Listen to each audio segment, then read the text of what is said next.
there. Hey guys. How's it all going? Hi Chantelle. How are you? Hello.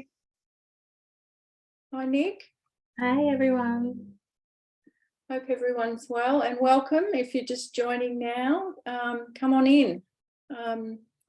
We've got the lovely Chantelle today, so I'm going to just start with a welcome, and then we'll get on with we're going to do today's hi Charlotte. We're going to do today's Pro Connect a little bit differently to what we've done in the past. We're doing a Q&A style. So we've got some questions to ask Chantelle, and then Chantelle's also going to do a presentation. So, and then at the end, Nicole will take your questions that you have, and you'd be putting that in the Q&A box down the bottom. So there's a little, see the little Q&A? Hopefully you can see that. That's where you'll pop your questions to ask Chantelle, and Nicole will read them out to Chantelle. So let's get started. So everybody, this is Chantelle. Welcome. We're all really super keen to hear about Beni Kesh. It sounds amazing, and we've got a few keen fans of yours, including myself. So I'm going to hand it over to you. So welcome. Hi guys, thank you so much for having me. It's a bit of a blast. When I saw this email come through to ask if I would be part of the ISCD Pro Connect, I had a bit of a flutter moment. I was like, wow, this is, so thank you so much for having me. I've got beautiful memories of studying at ISCD, and still got a lot of connections with some of the old students, and also some of your old educators as well. So to be asked to do this is an absolute pleasure. So thank you. That's amazing. I think there's something on, sorry, before we start, can you see everyone? Is everything okay there? I'm going to leave Marisha, who's the producer here, to sort that out while we're chatting. So I'm going to start off with my first question for you, Chantelle, and that is, so before you started working as an interior designer, what were you doing before that? So I used to work in media and marketing. I actually studied a Bachelor of Multimedia and Marketing at university. And from there, I fell straight into working in radio and television. So I was doing advertising and marketing, and I was also a part of that transition where the companies, it also became an online presence. So it was really cool to be a part of that and actually work with and see how, from a client's perspective, you weren't just solely focused on radio or television or print. That was the other part that I also did in magazines. It was also then how that coexisted with online as online grew. And so this was 2008. 2000, so it really, and this was all before the whole Instagram game and everything like that. So really learning that process as well, which is, I guess, really assisted me in what I'm sort of doing now. But that was my background, and I did that for years, and then I transitioned from radio, TV and online to print, because that was always a huge, I actually wanted to be a graphic designer. Isn't that funny? And then and things happen. So that's what I did for up until I was about 28. I'm now 35. And that's when I decided I needed a change, and still wanted to do something creative. Hadn't quite worked out what that was, and knew I always loved design. And started studying at ISCD, and the rest is history. Yeah, and it just felt right. And now, and you wouldn't look back, would you? But everything leads you to something else, doesn't it? So and it's okay for change. Some people are scared of change, but I think change is great. Yep, agree totally. So being a past ISCD student, tell us what you did enjoy the most about the course. Gosh, I think the variety, because they really do cover everything, and really give you a solid base of design principles, but also I found I had beautiful educators, so I actually remained friends with some of them. And I also thought ISCD was fantastic from a networking perspective. Business owners that I met before I started Beni Kesh and working as a designer, that I met along the way and I'm still in contact with now, but also the friendships that I built with, because you're all interested in the same things. So some of the girls that live in Sydney, we try and catch up. It might be once every 6 months or because life happens, but yeah, it's all round was a really beautiful experience for me. You've embraced the community, haven't you? It is Yes. a community once, like it doesn't end, does it, there? No. Like you can continue on and yeah. And that's really important as a designer or stylist, or, because it can sometimes, if you want to start your own business as well, it can be a little bit lonely. So and it's great to be able to run ideas off people, or, because you're not in that, I guess, office environment, or if you do end working for yourself. So that was one thing that I knew that I really needed to take away from the course, and the networking aspect of it. Yeah, great to bounce off other people too in the industry, isn't it? Just to get ideas and things. So and just discuss what's, if it's trends, or what do you think about the new release of this collection from so and so, or how have you dealt with this issue? Oh my God, another big one is I'm dealing with this client that's doing my head in. How did you what do I do? Have you had this happen before? Those types of things. So yeah, I've got some really beautiful there's like interior designer stylist friends where we sort of really bounce off each other in that aspect as well, and it makes you know that maybe you're not going a little bit crazy. It's okay. Yeah, that's it. I know. So big question here, how did you start your business at Beni Kesh? Well, I suppose studying interior design and being an interior designer, you are naturally drawn to beautiful things. I guess I'll say that. I already had a love for travel. I had traveled quite a bit. But this particular trip to Morocco was actually my mum, who I think is watching this at the moment. She'll love this. Hi, Mum. So we went for her 50th birthday and my 30th birthday, we went on our first trip to Morocco.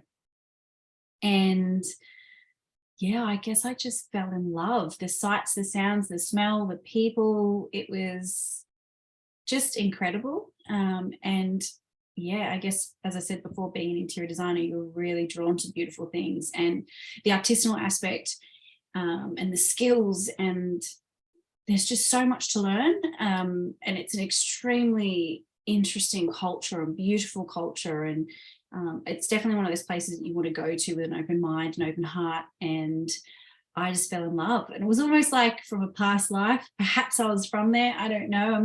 Don't know if I am a spiritual person or not, but it was just, I just had a beautiful time. But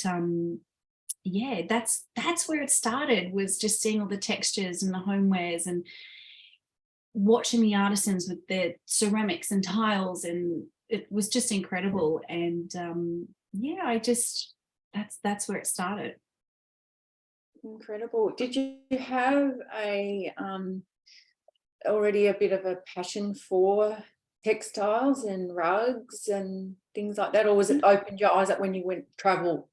It definitely opened my eyes. Interestingly enough, when I was studying, got obsessed over spatial planning and AutoCAD, and that like I was very much into the hard materials and building kitchens, and like that's probably something that I obsess over.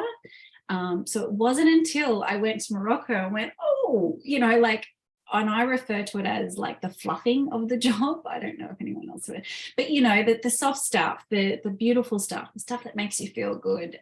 I didn't realize how much I really loved that side of it, because I feel like you're kind of one or the other. And that's that's good, really good. So you're going to do a little prezzo here. And what I was asking you was what skills you've developed since finishing the course. and So how? I thought Go I on. thought it would be a really good opportunity to, I guess, show you, with once finishing the course and what you learn and how to apply that. And obviously for me, starting Beni Kesh is an online homeware store. Yep. But a big part of what I learned at ISCD in terms of, colour and design and principles and all sorts of things, and the styling aspect, actually, because I didn't think I was much into that. The styling is probably what I really had to absorb, because I don't know that it probably came very natural to me. So I thought it'd be really good just to show maybe some images, because it would give you an idea from behind the scenes, the shoots that I've done in Morocco, the shoots that I've done where I'm not Morocco and I'm dealing with my photographer and things like that. So I thought, probably be good to, I guess, talk you through what I've learned and how I went about it. Wonderful. I'll leave it over to you to put that up there. I'll just share my screen.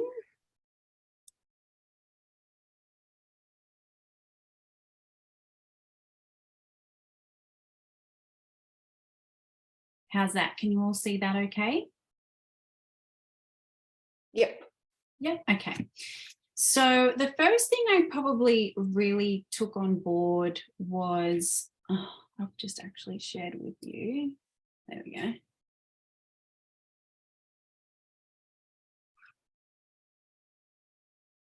Decided to play from not the beginning. Okay, so the first thing that I really took on board, as I said before, was the styling aspect, and that was really learning how it's one thing to look at when you're styling a bedroom that's for you or for a client, and that you walk into and you fall in love with it. It makes you feel good. But it's another thing to style for a photo shoot. And obviously creating content is a big part of having your own business. So keeping in mind, the styling aspect, because you want that to be able to talk to the client. You want them to be able to see the product and be inspired. You want this to be aspirational. So it's very different when you're sort of, I guess, from a business perspective, and you're styling an image to styling your own home. And I'll be honest, like having a look at some of these images. So the top left one, I'm actually in a riad in Morocco, that's in Marrakesh. And this bedroom, there's a few things I'm dealing with here. One of them was lighting. I mean, that photo hasn't been edited. That's my friend actually taking a photo of me while I was styling.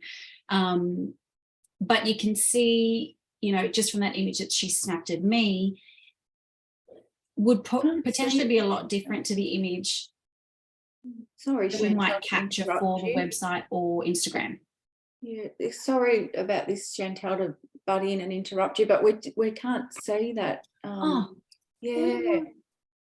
Maybe arrow down, or we're just still on the front cover page. Really? Because I'm on the next page. So that's, hang on a sec. Sorry, guys. I don't know why that's happened. Can you still see my screen? No, it's gone back to normal again. Okay. Have another go. I don't know why that just jumped out. Sorry, guys. That's all right. Tech.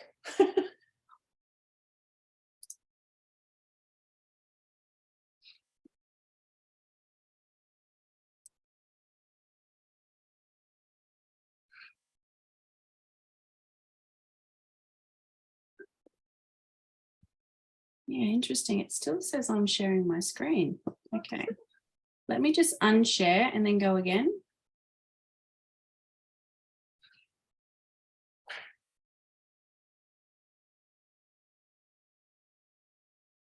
Can you see my screen now? Yep. Yeah, that's better, because that's actually that view. That's perfect. Okay. Yep. Sorry, guys. Let me know if that jumps out again. Okay, so you can see the image that I'm styling up on the left-hand side. There's 3 rugs down the bottom, and then that styled image on the right. Sure can. Okay, perfect. So what I was referring to before about with me styling the image, styling that bedroom up on the top left-hand side, that's for that was actually taken for content. So that was for Instagram, that was for website, and also for product, so that the client can actually, or a potential customer can go, oh, wow, I can style that pom-pom blanket this way. I can use those cactus silk cushions this way. But also looking at the entire room, the amount of people that asked me where those bedside lights came from. And they were just custom made for that re-ad. So I actually forwarded a lot of people onto the re-ad so that some people could find out where they could get those lights from. But yeah, so styling an image for your home and also then, or a client, and then also styling an image for a business are two very different things. So it was definitely something that I learned on the fly. But you know, the principles and stuff that I was taught from, I can't actually remember my styling teacher's name, but yeah, that was definitely one of the things. The other thing, can you see the next screen I've just changed it to? Yes, yeah. Okay. The other thing is product. So I don't know if you can kind of tell now the difference, that the product is definitely more of your focus here than if we go back. The whole image is very aspirational. That's where you want your customer or your client to get inspiration from. No different to, you know, reading a magazine and going, oh my God, I love all of this. But there's so many elements that go into that one image. So when you're actually shooting for, say, a product, for me, you know, it's all good to see a product that is just got a white backdrop that just shows the product image. But I think it's also really important to show your client or a customer, you know, you want them to almost feel that texture through the image. So, and also for me, being Morocco, you can see that rug on the left-hand side, that was shot. I don't get to always do this, but I try. That was actually shot on top of a Riyadh rooftop in Marrakesh, because you can see like the background.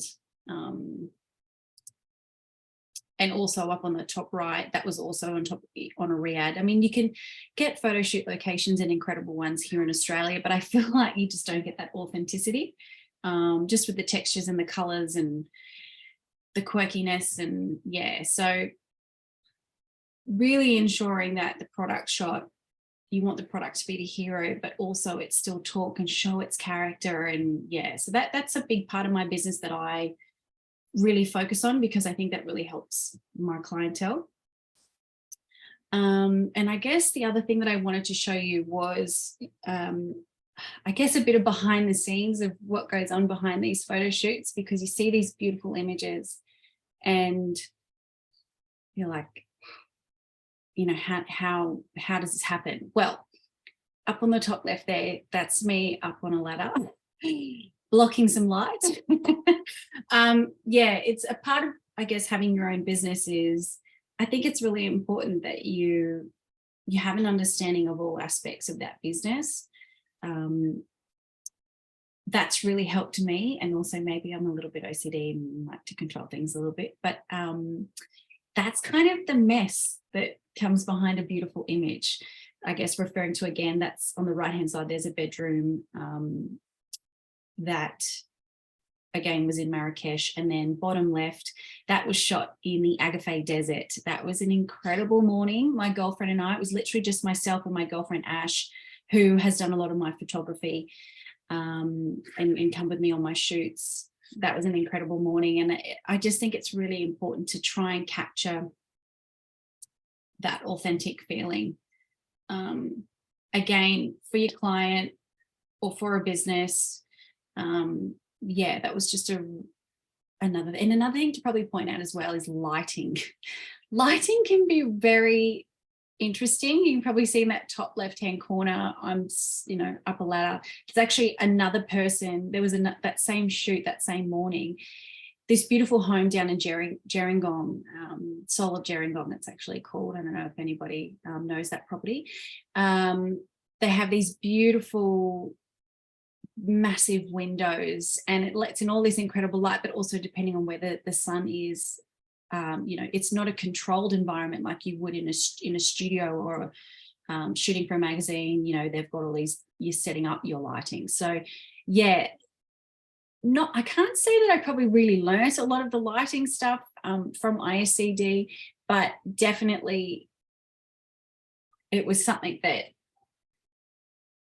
I had to learn on the fly. That was probably a little bit difficult, but luckily I had my photographer there. So that's probably another thing as well, is like understanding photography and what it looks like, because sometimes what you think it's going to look like, and when you're styling and you're looking at an entire room or looking at a product photo, like that bottom left hand one in the Agafay Desert is probably more of a product shot than a styled shoot. You know, and just making sure that you can work with your photographer and understand lighting and how that's going to portray, whether you're shooting for website content or Instagram content, or, you know, it's product or lifestyle, or yeah, just you want to keep things in mind, what you're actually shooting for, because, you know, then it comes down to cropping for your website and things like that. So this is just the final slide that I just thought I would show you. So some of the images that I actually showed you before, you will see now how I've applied that, what it looks like on Instagram, and how that talks to my branding and to my brand. And also on the right hand side, you'll then see the website and just how the images, they all cohesively work. But you'll also see how some of the images are cropped. So you've got to keep those things in mind. So I think the big picture here with all of those images that I've just shown you is, when creating content, is really understanding your brand, really understanding the message you want to get across to your customers and your clients, and staying true to that, because it will cohesively come together. Even though it probably looks, you're like, oh my God, what am I doing? It will cohesively come together in the end. So.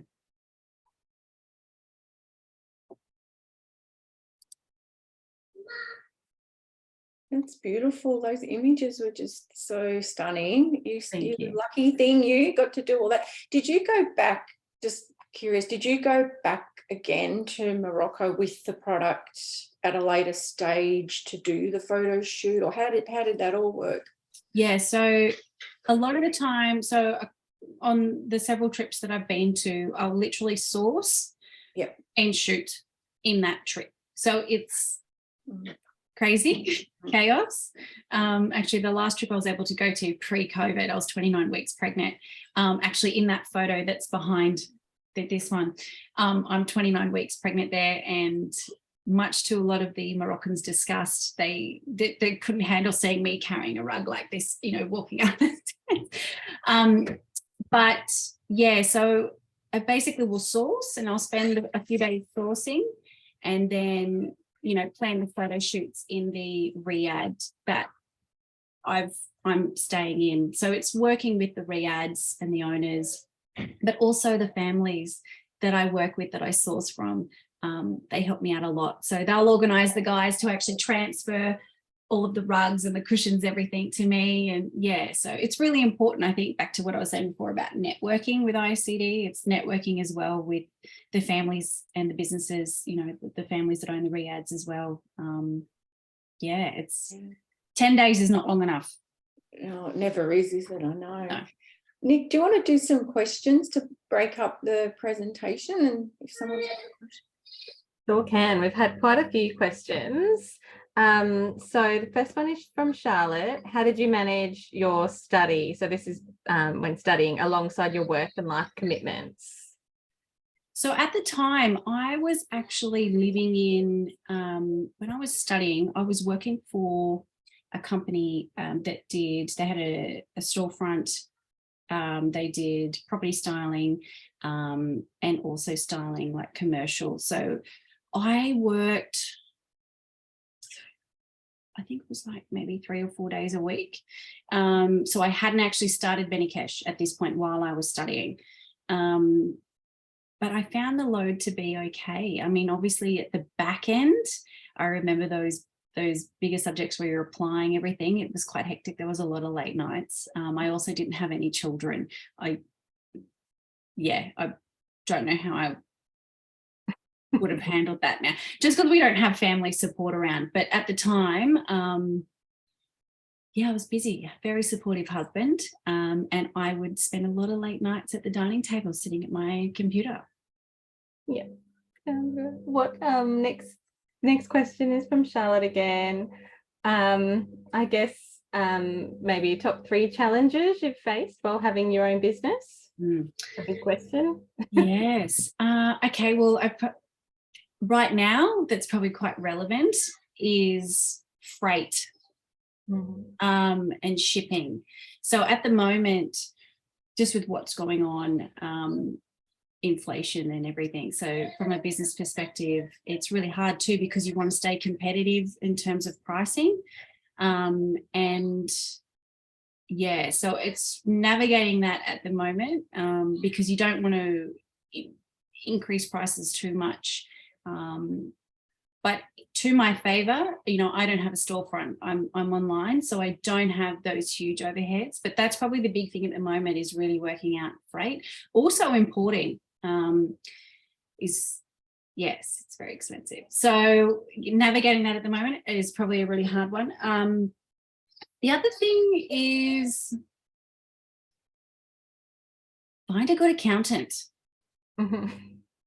Like a really good accountant. You know, you need to keep on top of those things. So thankfully I have an accountant that sort of goes, hey, Chantelle, you need to reconcile, you're a bit behind, like it's BAS time. It's, yeah. So, and really finding someone that you can trust and be honest with and ask those questions. Like, I'm not an accountant, I'm not a professional in that area, but that's a big part of running a business. So I'm a designer, I'm a creative person. I do dot my I's and cross my T's, but find a very good accountant. And the third thing would probably be, I actually wrote this down because I think this is one of your later questions. Yes. Yeah, you're answering it while we're talking, so that's good. Yeah. Oh, look, I would say at the moment too, social media is not what it used to be. It really isn't. It was a huge driver of my business a few years ago when Instagram was on the rise, and now it's a pay-to-play game, which isn't in our favor, and especially for people that have built, you know, a great authentic following across Facebook and Instagram. Now you're sort of punished because, yeah, it's a conversation I have with a lot of women that's in my network that I talk to, and I'm very thankful for them because I don't feel alone. But that's probably another thing at the moment, is navigating how this is going to change, because you know, a big part of my business, and it still is social media. It is for most businesses, but you know, now it's a pay-to-play game. You're not just authentically put out there, and I guess people would probably notice that too from like who you're following. You don't actually see what you want to see anymore. Yeah, so still navigating that one. They're really good tips. Gab, did you want me to have a pause there or keep going? We have, I think, about 10 questions. So, okay, well, let's go on to the next question. Yeah, thanks, Nick. All good questions. Yeah, they are, aren't they? And yeah, well, one of the questions I had, which you've pretty much answered, was what are some of the big learnings from running your own business? So you did sort of touch on, you know, obviously, and I know myself, Nick, you're a business owner. It is all about not just knowing your craft, but knowing how to run a business. And there's so many facets to running a business outside of what you love doing the best. If you can't run a business, if you're not across your numbers and you don't know how much money you're making, or you're not bringing in revenue and doing all the other things that make a business successful, then yeah, unfortunately it doesn't quite last. So, and it's sad because you see a lot of, you know, not a lot, but you might see new businesses that start and they're great ideas, and it might not even be design related. It could just be a product, but it just that next level. And it's just, yeah, like going back to networking and having some great people around you, because it can be quite lonely, and not being scared to ask those questions. And I think too, a lot of people tend to, I found this in the beginning, a lot of people almost, they don't want to share, and they share. We're all, there's enough room for everybody. And, you know, as I was saying before, I I've got a beautiful group of women, and some of the brands you may have heard of, but you know, there was Magnolia Lane, Sea Tribe, Villa Lane. There's a few. I don't know if any of those spark some of your. Probably follow them on Instagram. They're all gorgeous women. They run family businesses, and there's a lot more. That let's just baby brain at the moment. I probably can't remember more, but you know, I fall back on them, and even my interior design friends that have got their own online stores, because you really want to build relationships. And it's also not just about building relationships in networking, or for me, building relationships in Morocco, but it's also really important to build those relationships with your clientele and with your customers, because I grew up in the hospitality industry. My mum owned a restaurant, and I was making coffees at 12. She had me working. And, you know, and I just remember that customer service focus. And that's really something that I have wanted to apply in my business, and go back to that old school, you know, customer service by talking to people and finding out about them. And because, you know, it's not all about dollars and cents. I mean, it is, you are running a business, but also that's going to benefit you in the long run with that being authentic, you know, not just when I say customer service, I don't, hi, how are you? No, I mean, actually connecting with your customer, actually connecting with your client. Because in the long run, it's also better for you, you know, and not just dollars and cents, better for you, you know, because just that connection. Yeah. Yeah, and it brings them back again, and they'll tell their friends, and then you get referrals, and yeah, it leads to all sorts of opportunities. I agree. Yeah, and if I'm brutally honest, a lot of my returning customers, they're not just buying a cushion, a $79 cushion. They're buying more rugs, they're buying, you know, expensive items. They're coming back because they trust me, you know, or they're building a new home, and so I'm now working with them, literally designing a custom rug. So, you know, it's that trust that comes with, I guess, the person. You're not just dealing with a brand. I mean, we all love those big brands. I mean, I've got, you know, furniture pieces from big retailers, and but I think, yeah, it's just dealing with a person. It's really nice sometimes to get a face and yeah. So the next question I was going to ask you is, what does a typical day look like for you working at Beni Kesh? Every day's different. So I guess initially, I mean, things at the moment are a little bit different because I've just had a baby, but usually first thing I try and do is limit, if I'm honest, because you can just be on email, social media, wanting to get back to people straight away.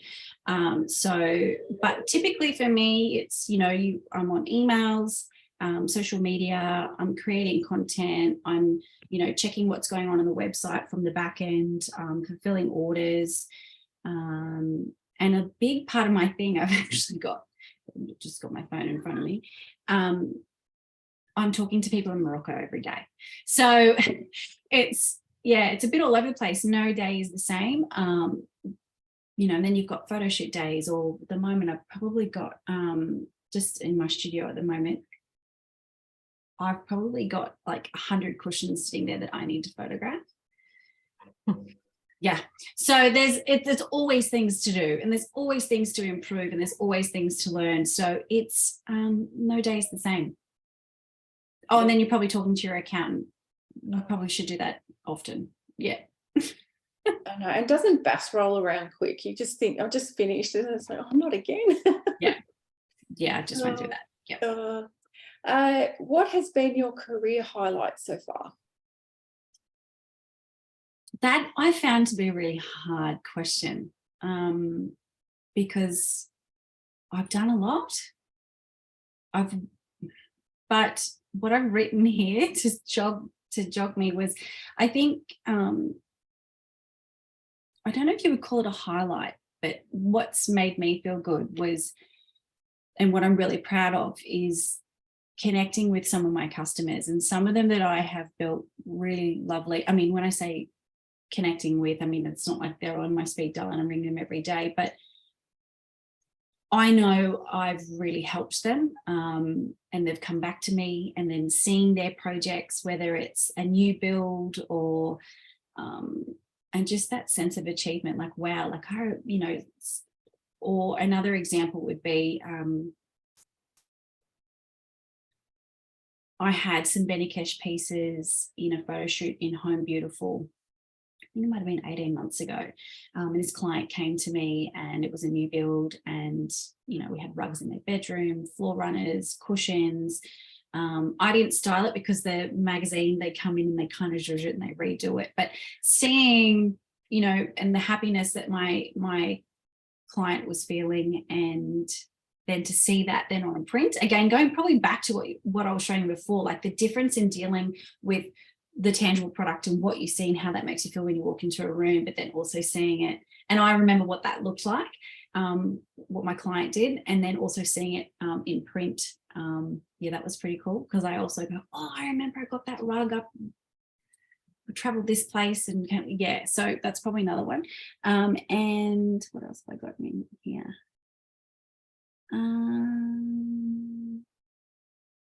Yeah, that's probably the main one, actually, was just seeing the pieces that I've sourced and then where they are and how they make people feel. Yeah, and probably actually another one, I didn't write this down, but it just jogged my memory. I actually had, I don't know if anyone is on Instagram, but she's a bit of an Australian princess, Elle Ferguson. Yeah, so she actually reached out to me, and I guess a lot of people probably think, like, an influencer, oh, they just expect everything for free. And also, like, I don't know if people follow, it's probably an age thing as well, but there's Sarah's Day, who's a big YouTube. They reached out to me, they were doing their homes, and, I not only worked with them from a, I guess, content perspective, but they also purchased. They believed in what I was doing, and they loved what I was doing. And to not have people that in that realm sort of just expect things for free. And yeah, that was a really I think it was like, oh, what I'm doing is good. Isn't it funny? You kind of like want that, a lot of people say they like your stuff, but for someone that, yeah, that's sort of sitting in that, and they wanted to support my business. Yeah, I thought it was cool. Yeah, and as you say, and it could have gone the other way, but it didn't. So yeah, that says a lot. And not only purchased, plugged Beni Kesh, and these people get paid a lot of money to share businesses, and they did that because they wanted to. And that goes back to also connecting with your customer. Yeah, sure does. Yeah, I'm sure if they didn't like me, they probably wouldn't have done that. Yeah, it's all part of it, isn't it? The whole process. So if our students wanted to learn more about how to set up a trade account with Beni Kesh, what would be the process?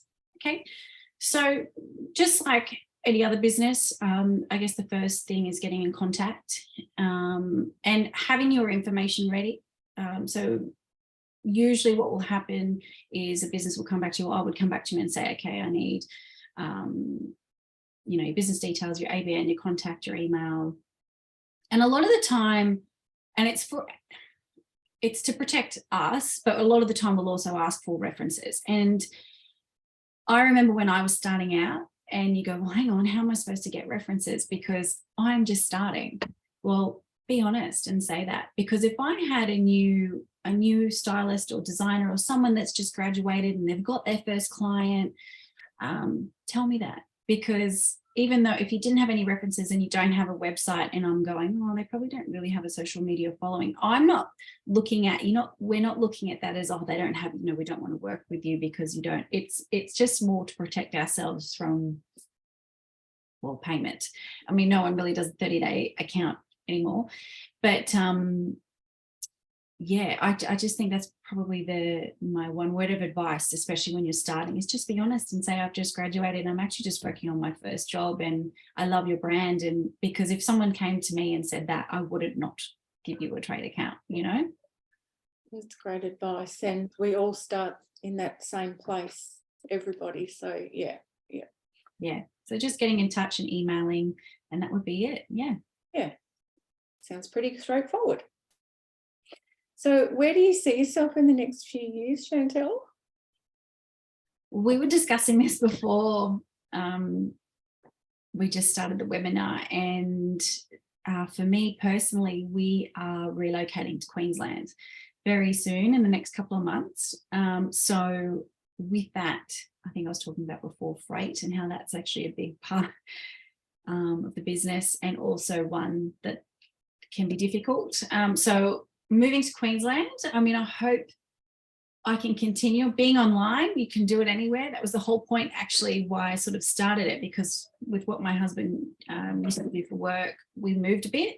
So I needed to be able to do something for me that I could take anywhere. So yeah, there will be a couple of challenges there, I think, because where we're moving to, it's, you know, I'm not in Sydney, I'm not in Melbourne, it's not a main hub, so freight might be a bit of an issue, but I hope this continues. It should, I think, but there will definitely be some big changes. And I think I'm probably in the process now of, if I'm brutally honest, what I probably struggled with is, you know, I joke about this and I say interior design, and that was my first love. Like that is still my first love. That is something that I crave doing. And I started Beni Kesh as a bit of a passion project, as I think a lot of people sort of say. And I make this joke, but I say, you know, the side chick kind of became the main chick. And how do you navigate my time across both businesses? Because, you know, as a stylist and interior designer, it's man hours, you know, you're sourcing the paperwork there. You can physically only do so much. So I think for me at the moment, it's probably navigating how I can still continue doing my design with residential and commercial. I don't do as much as I would like because Beni Kesh has really taken. But I think for me, it's maybe working out how I can mesh the two, because at the moment they're branded very differently. Because me as a designer and Beni Kesh are different. I wouldn't say that my personal style is all Moroccan. Do you know what I mean? Like, it's something that I love. Yeah, so just probably working out how I blend those without losing a client because they think they're going to end up with a boho home, because no, you know what I mean? Like, you're working for the client. So probably that's something, yeah, might be a bit of a change in the future. I don't know how that's going to work yet. Do you have a separate business name to Beni Kesh for your other clients, or do you just Chantelle Traficante design? Yeah. Yes, so I work on residential and commercial projects as well, with all the time that I have. Yeah, I was just going to say, Chantelle, you've got too much on your plate. I haven't taken on any new design projects in the last 6 months, to be completely honest, because it's been a bit of but this is something that I need to navigate, because I miss that, you know, like that's my first love, other than my babies. Other than the baby and my husband, you know, like that's and you're just sort of like that type of a person that obviously likes a lot of things happening and likes to be busy. I get that sort of picture. Not always a good thing, but well, I know, but that you can't help it. If it's in you, that's how you roll, and that's just that's hard to change. That it's just doing what you love, really. So just navigating how I'm going to be able to continue doing both, because I know that I will be able to do a lot more of that in Queensland. So I don't know if I pull back on Beni Kesh a bit and ramp up the design stuff, or but there'll be some changes, good ones though.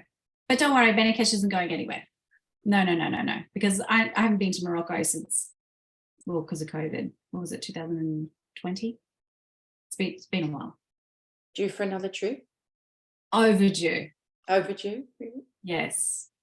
Might have to take 2 babes with me this time. I don't know how that's going to work either, but it'll happen. So that's it for questions from my interview type style. So Nick, I'm going to hand it over to you to finish off with the other questions from the students. We have quite a few. So I'm going to summarize a few together that are sort of similar. Donna, who works with us, has an absolute love and passion for Morocco. And I guess, you know, were there any top cities, top favorite cities over there that you source from? And I know this is a pretty big question. How did you find who your suppliers are over there? Yeah. That process go. Okay, so if you are going to go to Morocco, everyone says Marrakesh. And yes, because it's the pink city, it's beautiful, the shopping, the markets, the spices. But what I will say is, even from my first trip back in 2017, was 2018?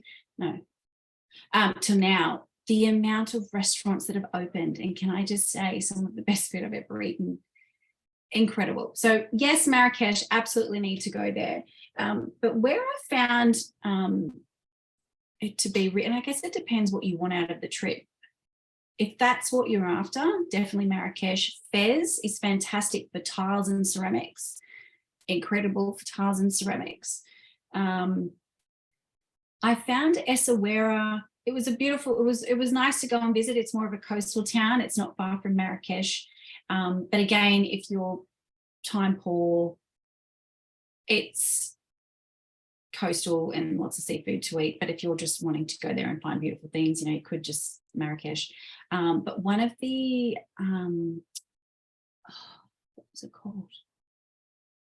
It'll come to me in a minute, but it's the Blue City. Oh my God, can I blame that I had a baby 4 weeks ago? I can't remember the name of this place. Where else? Fez, Marrakesh. If you have time, go to the desert. You might just stay 1 or 2 nights. You're not really going to find, you know, artisan stuff there, but it's just more of the experience. I definitely woke up in a sandstorm one night. That was interesting. We thought, hey, let's go sleep under the stars. This is amazing. Like, it was also really ridiculously hot in the tent. So maybe don't go in that really hot summer period in the middle of the year. Try and go September, February, March would be good.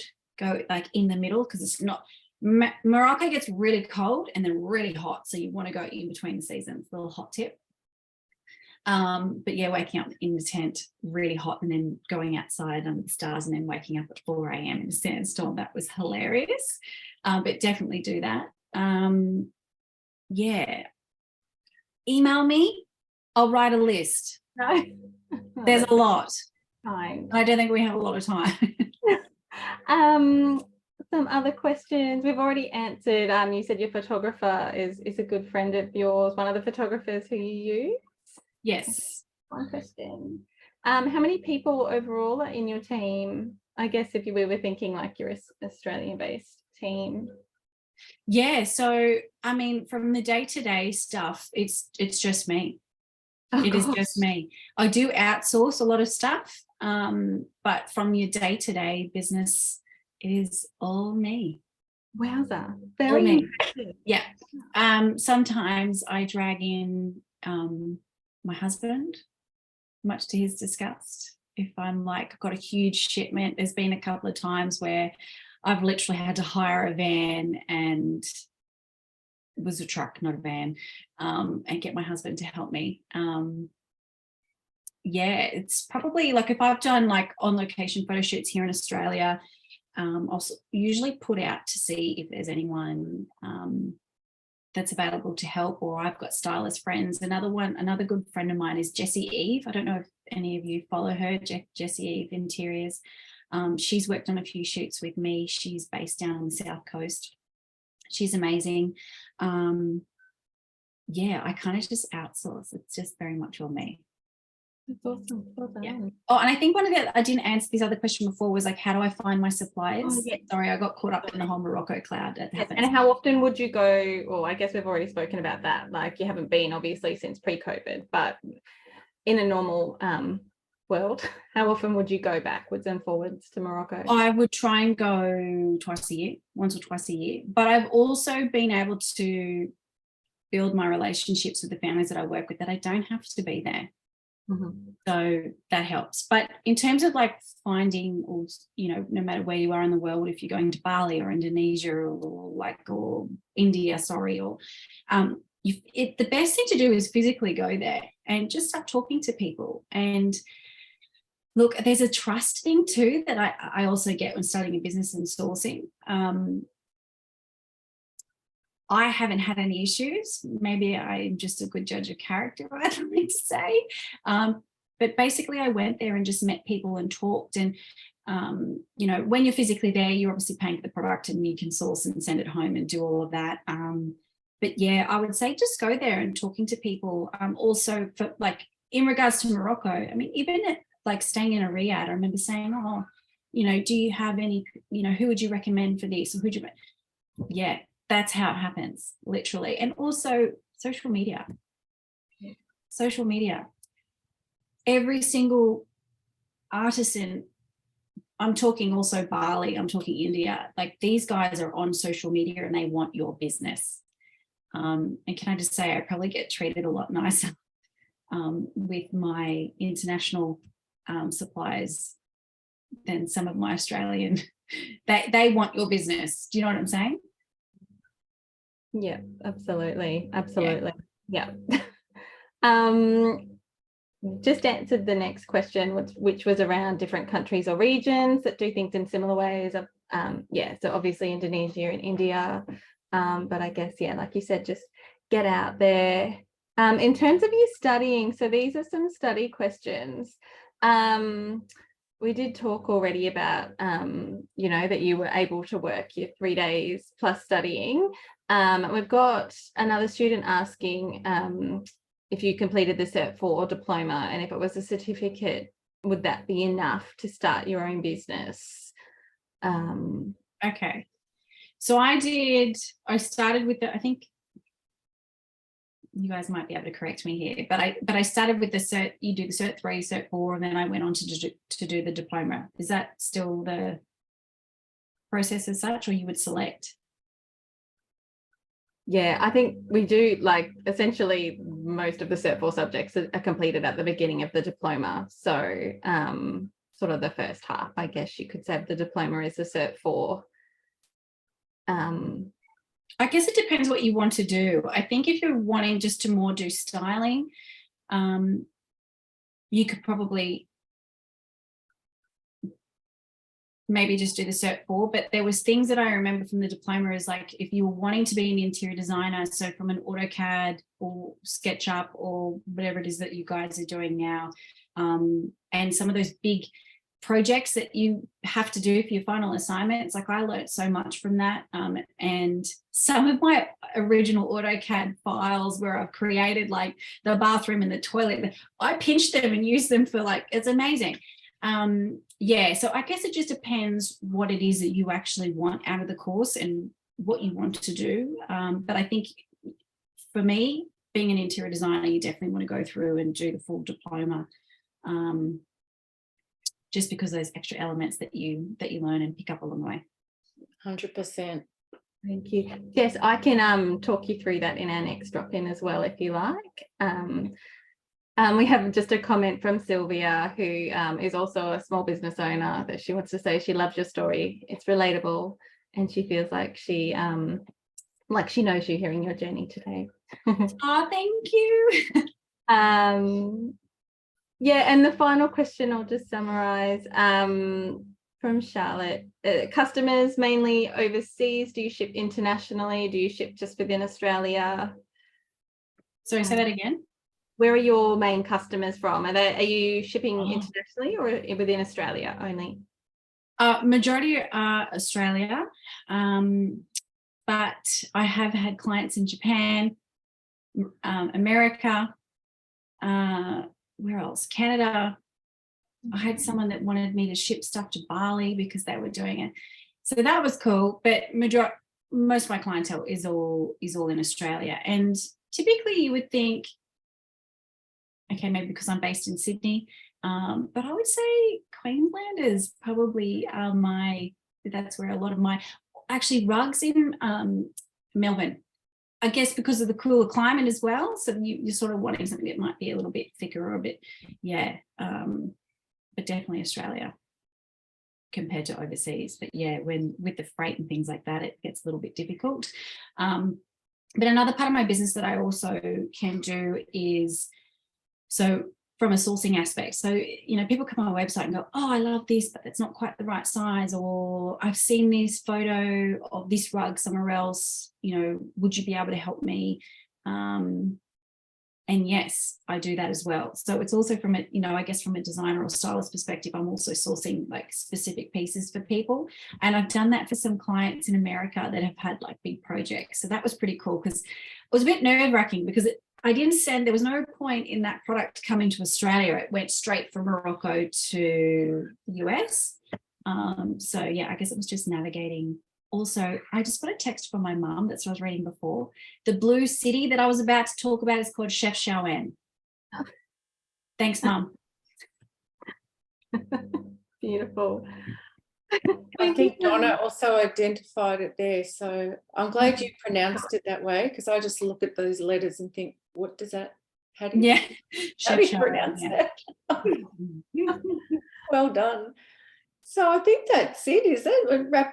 We're just on time too. We've done our hour, and you've managed to beautifully put that together, Chantelle.